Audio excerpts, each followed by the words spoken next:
eventually committing to just 5 minutes a day, this is when I noticed the calm entering my body, and it was actually helping, like, before I enter class and things like that, or morning stress. Those were starting to come down. That anxiety was starting to come down. And the key wasn't duration, it was just making sure that it was consistent and every day. That's when I started to see the real improvement. I, I had a client who was a parent, and they made meditation part of their bedtime routine. So they found that after putting the kids down, they had some fair time. Funny enough, they actually did fall asleep in the beginning. The first time they tried, they were exhausted putting the kids to bed, and then it was their turn to do their thing. And well, their body chose sleep. Once you're in that state, it does what it needs to do.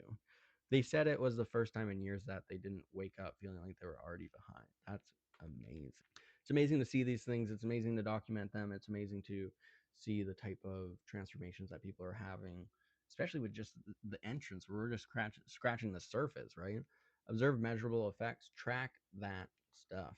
Track your stress, track your focus, track your mood after and before session. I also want you to make sure you're tracking your obstacles. If your restlessness is kicking into high drive and you can't sit still, you need to know. You need to let yourself know. And if you need extra support, then you need to let me know, or you need to let someone else. And you need to stop doubting that meditation doesn't work, because it does. It works. Meditation work, meditation work, meditation work. Inconsistent practice or forgetting session. Build consistency.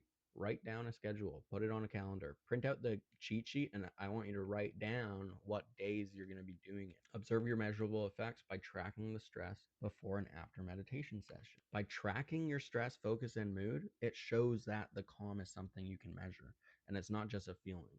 We're actually making objective findings while improving awareness so that we can build a foundation that is strong and stable. One client told me that she was skeptical that sitting still was going to help her anxiety. And at first, it actually increased her anxiety because she never sat still before. But I suggested she record her heart rate. She had a smart watch, and then she used self-reported tension each day. For her, it did take a bit longer. It took up to 2 weeks for her anxiety to stop skyrocketing and was able to drop by nearly half. And then when she wrote it down and saw it on paper where it was the same, and then all of a sudden one day it clicked, that's when she said, I can see my nervous system healing. Another lady journaled instead of like using a smartwatch.